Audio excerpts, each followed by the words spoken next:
Alors d'abord, moi, j'étais un enfant battu, maltraité. Je me suis enfui. J'étais à Lyon, je me suis enfui à 17 ans. Je me suis enfui à 17 ans parce que je pense que, en fait, maintenant, en y repensant avec le recul, je pense que j'ai un père qui avait droit de vie et de mort sur nous, sur ma mère, sur moi. Et donc je me suis sauvé une fois, deux fois. À la troisième fois, j'ai été émancipé. Ça existait à l'époque, on était émancipé. C'est-à-dire que les parents s'en lavaient les mains. Et même si j'avais 17 ans, c'était 21 ans, la majorité à l'époque. J'étais émancipé, c'est-à-dire que j'étais libre d'aller où je voulais. Et donc j'ai quitté Lyon, je suis arrivé à Paris.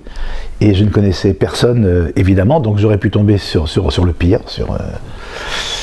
Et je suis tombé sur des gens, donc des militants politiques, mais qui ne parlaient pas de ça du tout. Ils étaient à l'extrême gauche. Mais c'est pas ça qui était important pour moi, ni pour eux d'ailleurs. C'est qu'ils ont vu un môme qui était dans la rue. Et ils m'ont obligé à reprendre des études. Ils m'ont expliqué ce que c'était que la littérature. Ils m'ont emmené dans des musées. J'ai vu pour la première fois la peinture, la culture, la musique. Nous, dans notre appartement, il n'y avait pas de musique, il n'y avait pas de culture, il n'y avait pas de livres. Il y avait 2 livres sur le Troisième Reich, c'est tout. Il n'y avait que 2 journaux qui arrivaient toutes les semaines. C'était Rivarol et Minute, journaux d'extrême droite. Pour le reste, il n'y avait pas de disque, il n'y avait qu'une chaîne à la télé. Donc il y avait la chaîne de la télé qui était en fond sonore, il n'y avait pas de radio. La chaîne de la télé en fond sonore et c'est tout. Et donc je suis sorti de là. J'en parlais dans mon livre qui s'appelle Profession du père. Je comparais cette famille en fait à une sorte de labyrinthe qui était gardé par un minotaure. Et mon problème, c'est de sortir du labyrinthe et de quitter le Minotaure, de m'enfuir. Ce que j'ai fait avant mon frère, qui l'a fait après lui. Et sortant du labyrinthe et quittant le Minotaure, je tombe sur des gens, des gens que je ne comprends pas parce que toutes leurs références ne sont pas du tout les miennes. Ils me parlent de littérature que je ne comprends pas, ils me parlent de culture, ils me parlent de beauté, ils me parlent de cinéma, ils me parlent de théâtre. Et c'est avec eux, la première fois, avec ces gens-là, qui étaient donc à l'extrême gauche, qui étaient des militants, mais qui ont même pas essayé de discuter avec moi de ce en quoi ils croyaient. Ils ont vu un gamin dans la rue. En fait, c'est bizarre, ils se sont comportés comme des prêtres ouvriers, c'est-à-dire ils voient un gosse et puis ils l'aident, quoi. Ils l'aident, c'est-à-dire que c'est la première fois de ma vie où je suis allé voir une pièce de théâtre, j'allais, lorsque j'étais petit, j'allais au cinéma une fois par an à Noël, parce qu'il y avait des places gratuites pour aller dans un cinéma qui s'appelait La Fourmi à Lyon. Il y avait La Fourmi d'un côté et La Cigale de l'autre côté de la rue. Donc brusquement, je m'ouvre à une culture que je ne connais pas, que je ne comprends pas. J'ai l'un de mes copains qui m'initie à Jérôme Bosch, à la peinture flamande, à la peinture belge, à la peinture allemande. C'est-à-dire que je me trouve en face de gens qui m'expliquent ce que c'est que réfléchir, et penser, et lire, et écrire. Et donc le gamin que je suis lorsque Libération va commencer, 73. Donc là, je parle de 71-72. Très vite, je vois que ce sont des militants. Et pour moi, être militant à l'époque, c'était de distribuer des tracts à la porte des usines. Alors, des tracts déjà, nous sommes en 72, c'était déjà des tracts pour lutter contre ceux qui parlaient de l'immigration sauvage. On est en 72, il y avait déjà des affiches non aux immigrés. Déjà, et donc moi, je me suis inscrit dans ce combat-là, qui a été un combat violent, parce qu'en face, il y avait de la violence, donc on le répondait par une violence qui était extrême, jusqu'en 72, jusqu'en février 72, où un garçon qui s'appelle Pierrot Vernet, qui était un ouvrier de chez Renault, un copain d'usine, est tué par monsieur Tramoni, qui était le vigile de l'usine. C'est-à-dire que Pierre distribuait des tracts pour une manifestation le soir même, le vigile était contre, Pierre avait un bâton, il a brandi le bâton en disant « viens », et le vigile a sorti une arme et il l'a tué. la mort de Pierre Auvernais, en fait, ça a été la mort du militantisme et du gauchisme. Il y a près de 100 000 personnes qui l'ont enterré. 100 000, c'était un des plus grands enterrements parisiens depuis Charonne, etc. Et on savait qu'en enterrant Pierrot, on enterrait nos illusions, on enterrait nos idées. Et de la mort de Pierre Auvernais, moi je me suis retrouvé orphelin d'idéologie. Notre mouvement, qui s'appelait la gauche prolétarienne, s'est dissous, parce qu'on n'était pas allemand. On n'était pas japonais, on n'était pas italien, Brigade Rouge, Fraction Armée Rouge, etc. C'est-à-dire que nous étions d'une génération qui n'avait rien à payer. Nous n'avions pas été nazis, nous n'avions pas été fascistes, nous n'avions pas été les enfants de l'Empire du Soleil Levant. Oui, il y a eu de la collaboration en France, mais il y a eu la résistance. Donc nous étions plutôt des enfants de résistants, plutôt que des enfants d'un pays qui avait à payer les erreurs du passé. Donc cette violence dans laquelle nous étions entrés, violence contre l'antisémitisme, contre le racisme, contre l'extrême droite, parce qu'il y avait la même violence en face. Il y a des gens comme aujourd'hui, qui existent encore, des hommes politiques d'extrême droite, qui sont maintenant de droite républicaine, qui maniaient le nunchaku, la barre de fer, etc. Donc nous étions face à des gens qui se battaient, et nous, on se battait aussi. Et on décide d'arrêter. La mort de Pierre, l'enterrement de Pierre, c'est la mort de la gauche prolétarienne, c'est la mort d'une grande partie de l'extrême gauche française, et c'est la mort de cette idée qui était... on peut arriver à nos fins par la violence politique, puisqu'il y a une violence politique en face, on va leur rendre coup pour coup. On abandonne tout ça, et on décide que le combat peut continuer par des moyens démocratiques. La création de Libération, c'est ça. C'est-à-dire que Libération est créée par des gens qui, à un moment donné, se sont dit stop, on fait fausse route. Il y a des moyens démocratiques, légaux, d'expliquer, de protester, de donner à comprendre, à réfléchir. Un article vaut toujours mieux qu'un coup de barre, c'est sûr. Mais moi, en tout cas, il m'a fallu le temps que je le comprenne, donc, le garçon qui arrive à Libération en présentant un dessin, c'est-à-dire j'étais dessinateur, et j'arrive à Libération, c'était le lendemain du coup d'État au Chili, donc nous sommes en septembre 74, et j'arrive avec un dessin que j'apporte dans ce journal qui a été créé par des copains mais auquel je n'appartiens pas encore, je l'apporte et puis je reviens le lendemain avec un autre dessin, puis un autre, puis à l'époque, travailler à Libération, c'était trouver une chaise vide et revenir le lendemain. Il n'y avait pas de fiche de paye au début, enfin, c'était un peu n'importe quoi comme ça. Donc le garçon qui arrive à Libération, c'est un garçon qui vient de la rue quand même. J'ai été sans domicile fixe pendant près de 8 mois. À 8 mois à dormir dans les rues, à dormir dans les allées d'immeubles, à dormir dans les greniers, dans les caves, etc. C'était pratique parce qu'il y avait encore des petites bouteilles de lait à Paris sur les portes. Donc on avait le lait le matin et les baguettes de pain qu'on prenait le soir qui étaient jetées par les restaurants dans les poubelles. Ensuite, ce gamin, il a appris ce qu'était l'engagement, mais mon engagement, c'était aussi faire de l'alphabétisation dans les bidonvilles. Il y avait encore des bidonvilles en France. Donc faire de l'alphabétisation dans les bidonvilles avec les enfants arabes, les enfants immigrés, etc. C'est-à-dire que enfin moi, quand j'étais très très jeune, à un moment donné, j'aurais aimé être prêtre, mais prêtre dont Elder Camara, la théologie de la libération, c'est un truc qui me touchait. Et des moments, lorsque j'étais avec les Mao, c'est drôle, j'avais l'impression qu'on faisait une sorte de travail humain, comme ça, alphabétisation, aider les gens, les protéger. Alors, le problème, c'est qu'on les protégeait de façon qui n'était peut-être pas les bonnes. C'est-à-dire que si une femme dans une usine était maltraitée par un petit chef ou était harcelée comme MeToo, aujourd'hui, elle venait nous voir et à dizaines de copains, on y allait et on l'envoyait à l'hôpital. C'était pas bien. Mais en tout cas, cette époque était violente tout le temps, partout. Et donc,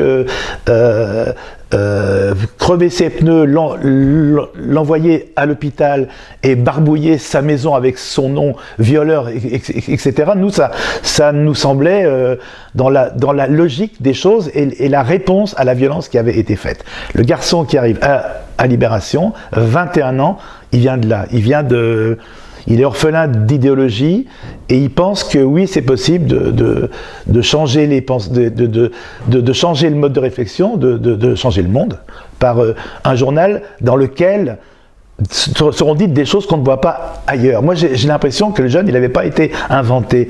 C'est-à-dire qu'il y avait beaucoup de filles qui étaient encore habillées comme leur mère, beaucoup de garçons comme leur père. Nous n'avions pas de radio, nous n'avions pas de journaux, nous n'avions pas de télé, de chaîne, on n'avait rien du tout. C'est-à-dire que le journal Combat, c'était le plus proche de nos idées, qui était un vieux journal au plomb. Et Libération, pour nous, c'était un moyen que brusquement, il y ait quelque chose de jeunes qui se mettent en place, de jeunes, de progressistes, de différents. Et en fait, je crois que ça m'a sauvé la vie. C'est-à-dire, vu d'où je venais, vu comment j'étais, vu comment je pensais, et que je réfléchissais, si Pierre n'avait pas été tué, ou je ne sais pas, et si Libération n'avait pas été créée, je pense que j'étais très mal parti.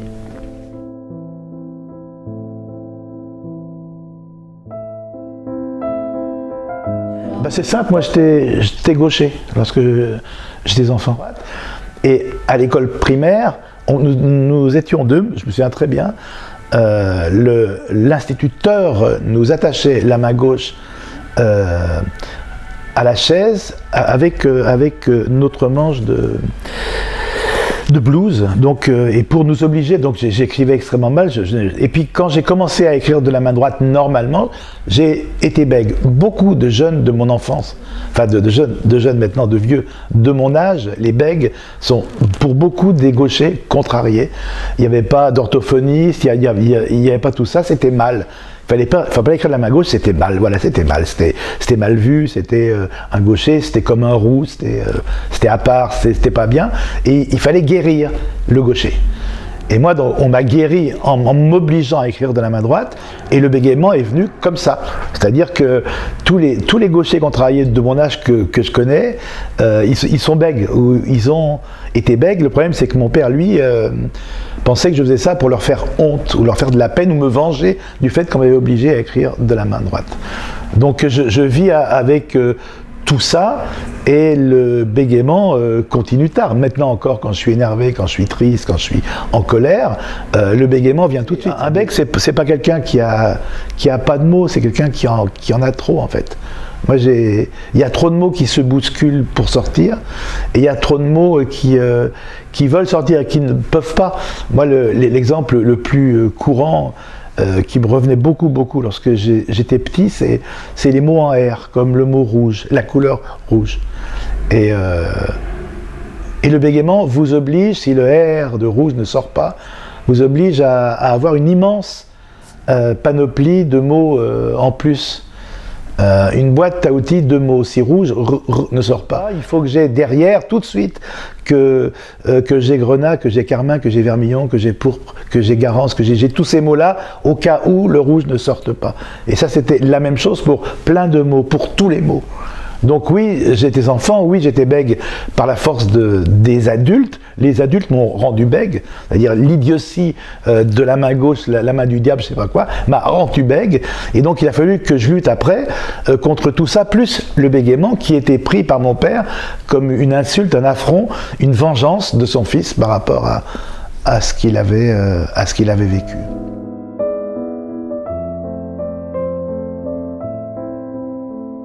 Je crois que la quête était plutôt du côté du journaliste. Qu'est-ce qui est vrai? Moi, étant né, ayant été élevé dans une famille de mensonges ou de silence, je ne pouvais penser que seul ce que je voyais, ce que j'entendais, était vrai à mes yeux. C'est-à-dire, je ne croyais pas, je ne croyais plus. Maintenant encore, lorsque j'entends France Info, la radio, la télé, etc., Je les entends, j'entends ce qu'ils me disent et ce qu'ils me racontent, y compris les envoyés spéciaux, mais j'ai besoin d'y être. Je ne vois pas. Moi, ce que j'aime, c'est le hors-champ, en tout. Et donc, je suis devenu, non pas journaliste, mais reporter, pour être là où les choses se passaient, et pour les voir, et pour les sentir, et pour être sûr. C'est-à-dire que je ne veux pas qu'on me dise qu'il y a des réfugiés sur une route, je veux y aller.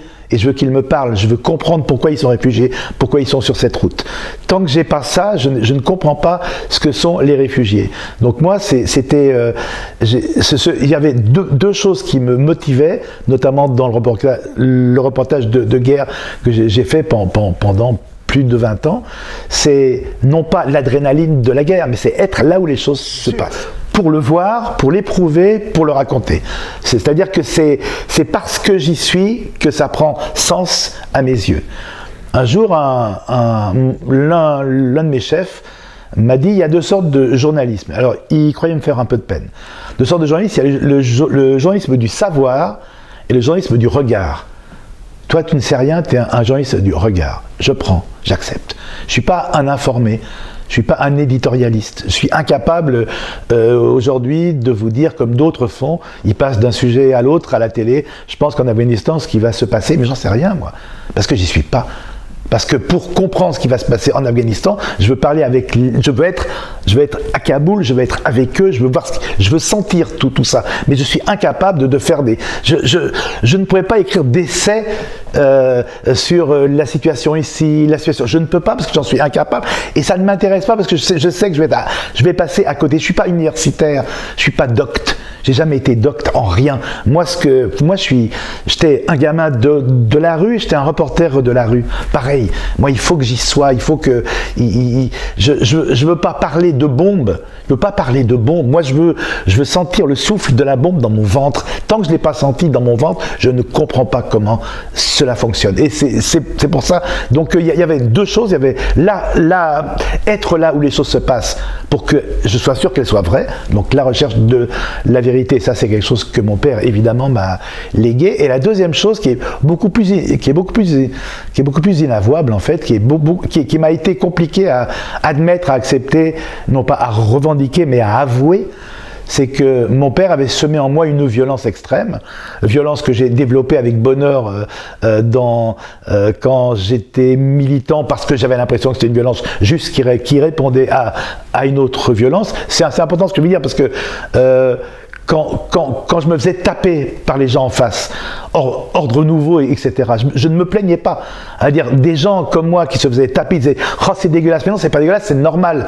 C'est-à-dire qu'on prend le risque, ce risque on le prend, on est frappé, on frappe, c'est normal, ça fait partie du truc. Mais cette violence-là me hantait. Cette violence-là que mon père avait semée en moi comme du chien-dent. Je savais que cette violence-là allait m'empêcher de revenir en paix, d'être totalement en paix, allait m'empêcher d'être père, je pense, allait m'empêcher d'élever des enfants, allait m'empêcher de vivre, en fait. Et cette violence-là, c'est la deuxième raison pourquoi j'ai demandé et j'ai accepté, j'ai voulu être reporter de guerre, c'est d'être confronté à une violence bien supérieure à ce que j'avais connu jusque-là. Et la guerre, c'est la violence supérieure, enfin c'est la violence extrême. Et être confronté à la violence extrême, être confronté au bombardement, être confronté à la mort des hommes et des femmes, être confronté au massacre, fait que cette violence-là, elle s'est dissoute en moi. C'est-à-dire que j'ai été apte à revenir en paix.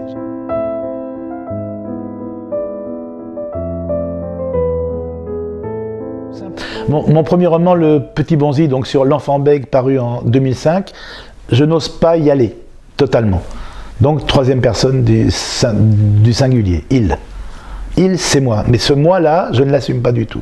Parce que mon père est encore en vie, parce que ça va être compliqué, parce que je ne sais pas comment cela va être pris, parce que je suis journaliste, un journaliste qui se met à faire des romans, c'est suspect. C'est-à-dire, s'il romance là, est-ce qu'il ne romance pas aussi lorsqu'il est journaliste ? Qui est-il, cet homme-là ? Donc, ça sera il, parce que je n'arrive pas à rentrer dedans.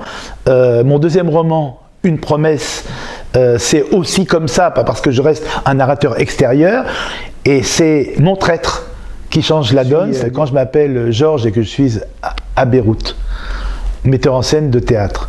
Quand je suis Antoine et que je suis en Irlande et je suis luthier et je suis en Irlande avec mon traître qui a trahi le petit Français que je suis, qui a trahi aussi son amitié puisque c'est un traître absolu. Quand je suis ces personnages de fiction avec un masque qui est transparent, tout le monde sait que je vais employer la première personne et je vais dire je. Et ce jeu-là, c'est le jeu qui m'a manqué ma vie de journaliste entière. C'est-à-dire que quand je suis dans les massacres de Sabra et Shatila, quand je pousse les portes des maisons, avec les hommes, les femmes, les enfants assassinés à table, autour de la table, dans leur lit, par terre, il y a du sang partout, etc. Je ne peux pas dire je. C'est pas possible. J'ai pas le droit de dire je. Donc je parle de leur souffrance, je parle de leur mort, je parle de leur sang. Je suis là pour rendre compte du massacre qui vient de se passer à Sabra et Shatila. Mais moi, j'en fais quoi de moi après ? Le bonhomme qui a été là-bas, qui a assisté à ça, il devient quoi dans la vie? Donc voilà, je fais mon article, je l'envoie. Le fait que je pleure, j'en parle pas dans mon papier. Le fait que je vomis, j'en parle pas dans mon papier. Le fait qu'à ce moment-là, je veux pas avoir d'enfants parce que je veux pas que mes enfants meurent. Je peux pas en parler dans mon papier. Mais tout ça, ça reste où? Ça reste. Je l'ai raconté un jour dans un roman. Ça reste sur mes pages de gauche. C'est-à-dire que sur toutes mes pages de droite, pendant tout mon travail de reportage, sur les pages de droite, j'ai un petit carnet à spirale. Sur toutes les pages de droite, il y avait les faits. Ce qui servirait pour faire mon papier. Sur les pages de gauche, c'est moi qui pleure. Mes romans sont devenus la somme de toutes mes pages de gauche, en fait. Tout ce qui n'a pas pu trouver place dans le journal. C'est-à-dire que quand des gens m'ont dit « mais tu t'es passé au roman sur l'Irlande, par exemple, sur la trahison, t'es passé au roman sur Beyrouth, par exemple, sur Quatrième Mur, parce qu'il y a des choses que tu ne pouvais pas dire dans ton journal ?» Non, il y a un truc, oui, la chose que je ne peux pas dire, c'est « je ». Donc tout est déjà écrit dans Libération. Sur la trahison, sur la guerre, tout est déjà écrit, mais la seule chose que je ne pouvais pas, c'est moi entrer dans cette scène-là. Et le roman me permet d'entrer en scène. Tout ce que j'ai gardé comme rancœur, comme tristesse, comme violence en moi, comme haine, comme pleurs, etc. Enfin, je peux l'écrire, puisque je m'appelle Antoine, puisque je m'appelle Georges, puisque ce n'est pas moi, j'ai le droit de l'écrire. Même si c'est moi, je me cache derrière un paravent comme ça, et j'ai le droit de l'écrire. Donc le journalisme m'a permis d'aller là où je n'aurais pas pu être, dans des guerres, dans des procès. Toutes mes pages de gauche ont créé mes romans, avec le droit, moi, d'être vivant, de me mettre en scène, même sous un faux nom, le droit enfin de pleurer ce que j'ai eu le droit, ce que je n'ai pas eu le droit de pleurer, de souffrir ce que je n'ai pas eu le droit de souffrir, même le droit de mourir, puisque Georges meurt, je me suis autorisé à mourir au Liban, ce que j'aurais pu faire comme d'autres l'ont fait, à ma place.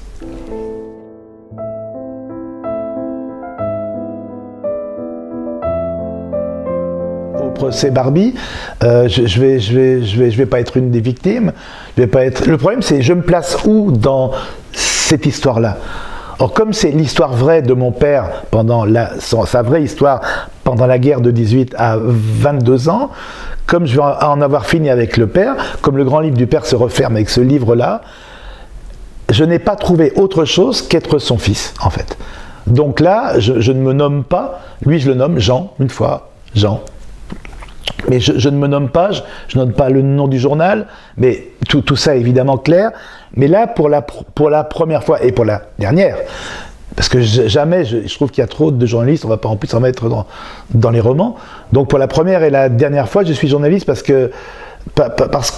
d'abord parce que ça sert la cohérence du récit, du roman.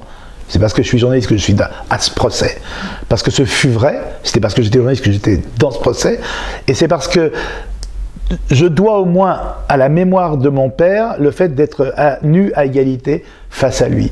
C'est sa vraie guerre dans le nu de la vérité. La moindre des choses, c'est qu'en face de lui, il y ait son vrai fils.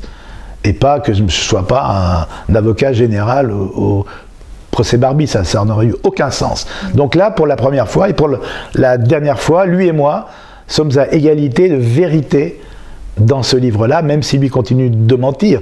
Mais en tout cas, moi, je détiens la vérité, je détiens sa vérité, et la moindre des choses, c'est que celui qui va dire la vérité à son père, la moindre des choses, c'est que lui soit vrai aussi du début jusqu'à la fin. Donc dans ce livre-là, je suis journaliste. Je m'étais interdit d'être un jour journaliste parce que jamais j'écrirais le journaliste. J'aurais pu écrire le journaliste qui rentre à Sabra et Shatila, j'aurais pu, c'était moi. C'était moi. Donc j'aurais pu, le journaliste qui note, page de gauche, page de droite. Non, je suis metteur en scène. Parce que je me protège aussi, parce que je préfère être ce metteur en scène qui a rêvé de monter Antigone à Beyrouth plutôt que le journaliste qui constate, qui constate les morts et qui est totalement impuissant face à la violence, face à la guerre. Mais là, je ne pouvais pas. Là, j'étais obligé d'écrire vrai.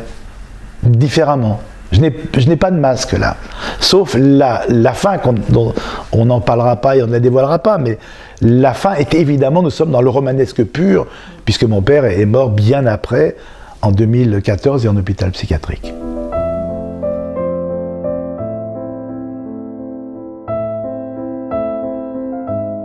La découverte des documents, c'est-à-dire que alors il faut aller jusqu'à la dernière page, j'espère que les gens iront jusqu'à la dernière page.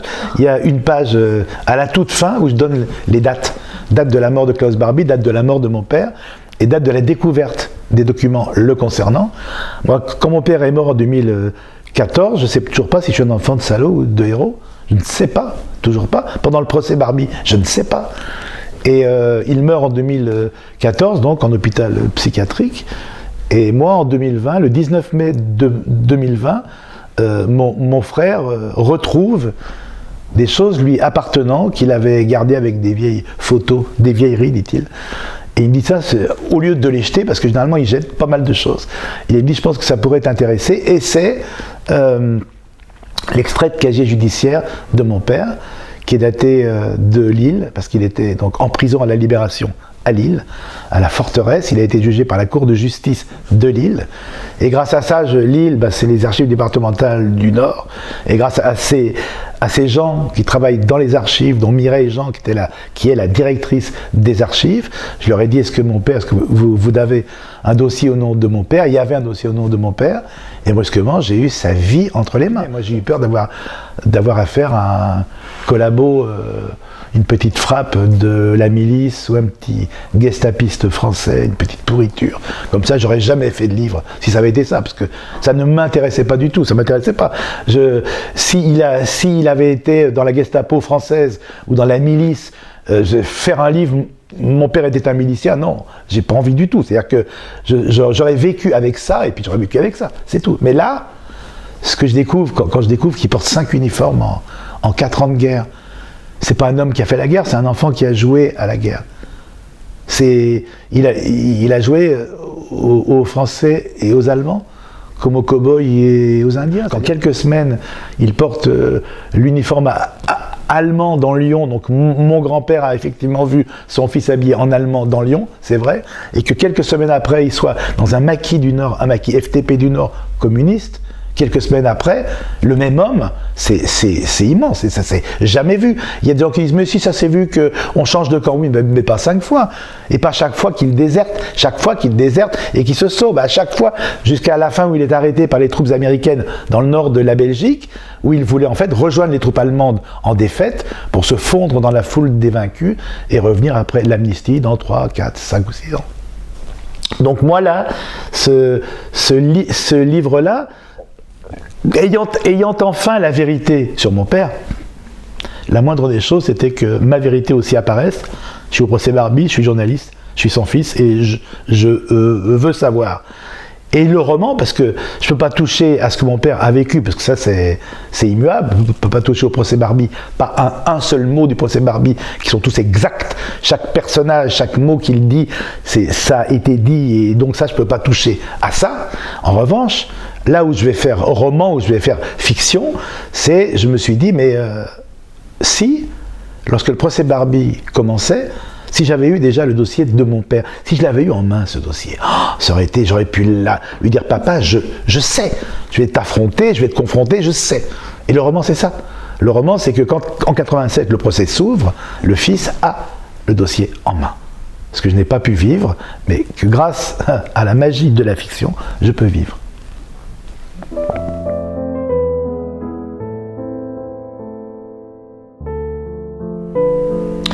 Oui, parce que le salaud n'a aucun rapport avec les uniformes, n'a aucun rapport avec sa guerre, aucun. Pour moi, ça c'est ce que mon grand-père avait dit, parce que mon grand-père était un radical socialiste lyonnais typique. Il avait son visage et son petit chapeau, sa petite moustache comme ça, avec un nœud papillon. Voilà, c'est pour mon grand-père, voir son fils habillé en allemand, c'est lui qui était un admirateur de Édouard Herriot, un républicain laïque, voir son fils habillé en allemand, c'est un salaud. Moi, c'est pas ça. Moi, le salaud, c'est celui qui nous a torturés, martyrisés. Le salaud, c'est celui qui nous a menti toute sa vie. Le salaud, c'est celui qui m'a menti sur son lit de mort. Moi, mon père m'aurait dit, et ça aurait été vrai. Même, j'ai été dans les Waffen-SS, j'ai été dans la division Charlemagne, même, j'ai participé à des massacres. C'était la vérité. Ça aurait été la vérité, je la prenais en tant que telle. Je me construisais par rapport à ça. Je me faisais homme par rapport à la vérité qui m'avait été dite, même si cette vérité était insupportable, était d'une violence inouïe. J'aurais été fils de SS, je me construisais en tant que fils de SS. Là, je me construis en tant que fils de menteur. Et le salaud, pour moi, il est là. C'est l'homme qui ne m'a pas donné de clé. Il ne m'a donné aucune clé. J'ai pas d'héritage. J'ai pas d'héritage. J'ai juste le mensonge en héritage. Le salaud, pour moi, il est là. Je m'en fous que mon père ait été habillé en allemand, en français, en partisan, qu'il ait travaillé dans une usine de sous-marins allemands et qu'il ne fasse pas l'affaire. Après, il disait, en fait, je faisais du sabotage. Mais non, il faisait pas de sabotage, il était incapable. En tout, il n'a jamais fait l'affaire en rien. Cet homme-là m'aurait raconté cette vérité-là, je le prenais. Je ne faisais pas de livre. Ce livre, c'est le résultat d'un mensonge. S'il m'avait dit la vérité sur sa guerre, sur quelle que soit la vérité, il n'y aurait jamais eu de livre. Il y aurait juste eu un fils qui pouvait être fier, non pas de son père, mais fier que son père un jour lui ait dit la vérité. Parce que je peux me construire avec la vérité, quelle qu'elle soit. J'aurais été un enfant de bourreau, j'aurais pu me reconstruire. J'aurais été un enfant de tueur d'enfants, et je l'aurais su, j'aurais pu me reconstruire. C'est-à-dire que je veux savoir d'où je viens. Là, le salaud, c'est celui qui ne m'a pas donné la possibilité de savoir d'où je venais, qui j'étais.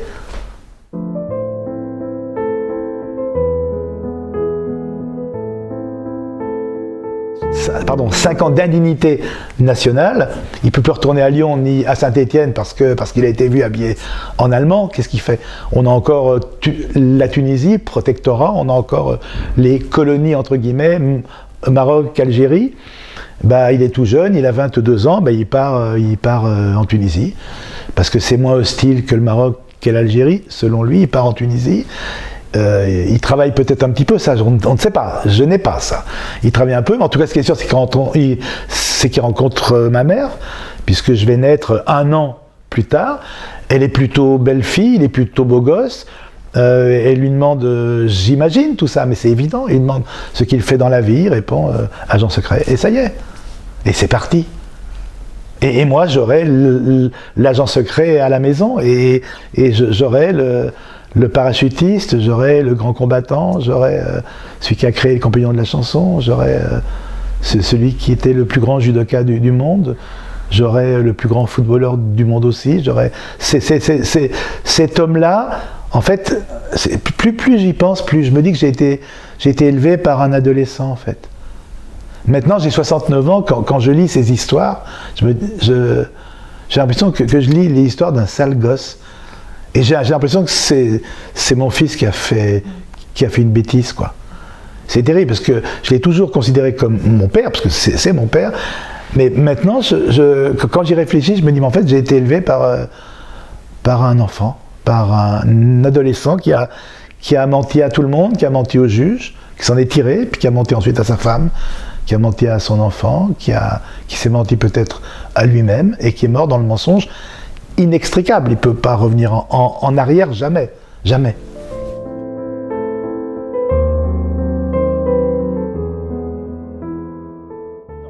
Pas du tout. Non. C'est-à-dire que j'ai... d'abord, je suis reporter dans l'âme. Oui. J'ai eu le prix Albert Londres pour mes reportages sur le procès Barbie. Mes reportages ne ressemblaient pas à des reportages de journalistes. C'est-à-dire que j'étais dans, comment dire, l'écriture journalistique pour moi, factuelle, etc. Un article de journal a le droit d'être bien écrit. Et moi, j'ai toujours fait attention que ce soit bien écrit. Moi, je ne suis pas la presse anglo-saxonne avec sujet, verbe, complément, là. Je ne supporte pas. Je veux qu'il y ait une écriture, je veux qu'il y ait une musique d'écriture, je veux qu'il y ait... Moi, c'est des choses que j'ai beaucoup travaillé avec quand je donnais des cours et à l'ESJ, à l'École supérieure de journalisme de Lille, et au CFJ à Paris, le centre de formation des journalistes. J'expliquais, la première chose que j'expliquais aux gens, c'est ne dites pas, montrez. Un homme marche dans la rue, il a l'air fatigué. Je le vois pas, moi, cet homme. Montrez, il marche, il se tient au mur, il baisse la tête, il relève la tête, il est fatigué. Toi, quand tu lis, tu sais que cet homme est fatigué. Mais écrire, un homme marche dans la rue, il est fatigué, je le vois pas, je suis trop loin de lui, je ne comprends pas, ou ils ont l'air amoureux. Mais montre-moi qu'ils sont amoureux. Ils se touchent, ils se parlent, ils s'embrassent, je sais pas quoi.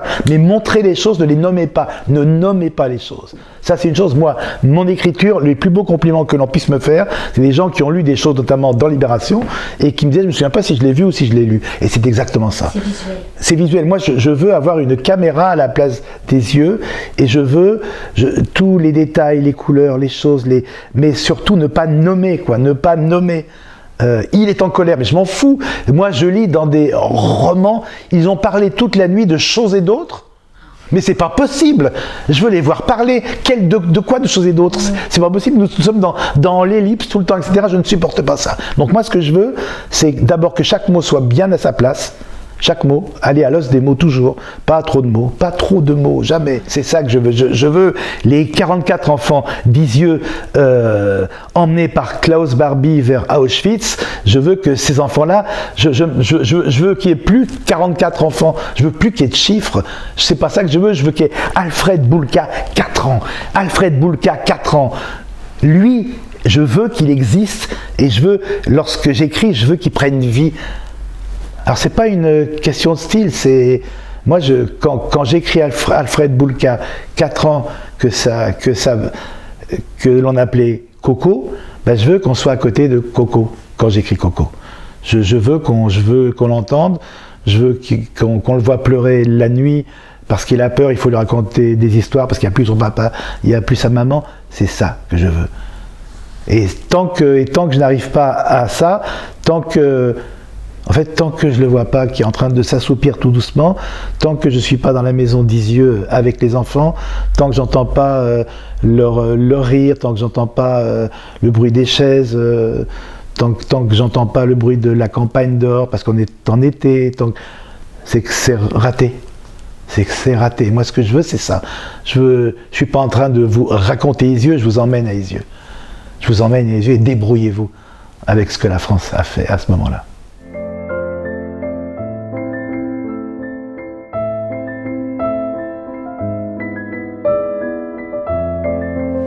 Tu as 2000 lycéens qui ne se préoccupent pas de qui est ton éditeur. Ils aiment le livre ou ils ne l'aiment pas. Bernard Pivot leur avait dit une chose qui était bien. Il disait, mais si vous n'arrivez pas à lire un livre, laissez tomber. Pourquoi voulez-vous lire un livre jusqu'au bout si vous n'intéresse pas, si vous trouvez que ce n'est pas bien écrit, etc. Laissez tomber. Et c'est vrai. Et il y a un moment donné, lorsqu'on a le prix Goncourt des lycéens, c'est qu'il y a 2000 jeunes qui disent, c'est mon livre. Et ça, pour moi, c'est un prix cristallin. Un jour, mon grand-père m'a dit que j'étais un enfant de salaud. Oui, je suis un enfant de salaud. Mais pas à cause de tes guerres en désordre, pas de tes bottes allemandes, de ton orgueil, de cette folie qui t'a accompagné partout. C'est pas ça, un salaud. Ni à cause des rôles que tu as endossés. SS de pacotille, patriote d'occasion, résistant de composition, qui a sauvé des Français pour recueillir leurs applaudissements. La saloperie n'a aucun rapport avec la lâcheté ou la bravoure. Non, le salaud, c'est l'homme qui a acheté son fils dans la vie comme dans la boue. Sans trace, sans repère, sans lumière, sans la moindre vérité. Le salaud, C'est celui qui a traversé la guerre en refermant chaque porte derrière lui, qui s'est fourvoyé dans tous les pièges en se croyant plus fort que tous. Les nazis qui l'ont interrogé, les partisans qui l'ont soupçonné, les Américains, les policiers français, les juges professionnels, les jurys populaires, qui les a étourdis de mots, de dates, de faits, embrouillant chaque piste, qui a passé sa guerre, puis sa paix, puis sa vie entière à tricher et à éviter les questions des autres, puis les miennes. Le salaud, c'est le père qui m'a trahi. Tu as essayé de m'éblouir alors que tu m'aveuglais. Tu voulais quoi? Que je t'aime plus grand encore dans ma chambre d'enfant, au lieu de t'inventer ami de Jean Moulin, poseur de bombes contre un cinéma allemand, au lieu de te rêver Belmondo à Ziot-Côte, j'aurais tellement voulu que tu me racontes le 5e régiment d'infanterie, tes désertions, le NSKK, la résistance dans le Nord, les Rangers du Far West. Tu m'aurais avoué tout ça le soir en confident, secret peut-être n'aurais-je rien compris, mais tu m'aurais parlé enfin. Enfin, tu te serais débarrassé de ces oripeaux militaires et tu aurais endossé un bel habit d'homme, un costume de père. Qu'est-ce que c'est la bague que tu portes? C'est une cladding ring, c'est une bague d'appartenance irlandaise. Donc c'est 2 mains, une cœur et une couronne. Et c'est une bague d'appartenance, donc bague de fiançailles, bague de mariage, bague d'engagement. Donc certains le portent parce qu'ils sont mariés avec Dieu, par exemple, ça peut être un prêtre, une nonne. D'autres le portent parce qu'ils appartiennent à la République. D'autres le portent pour leur mariage, pour leur fiançailles. Et moi, je le porte pour tout ça à la fois. Et surtout, quand la pointe du cœur est face à votre cœur, c'est que vous êtes pris. Et quand vous la retournez, la face du cœur qui est à l'extérieur, c'est que vous êtes libre. Elle est comment la vôtre là? Elle est prise. Je suis pris. Je suis pris par ma famille et je suis pris par l'Irlande.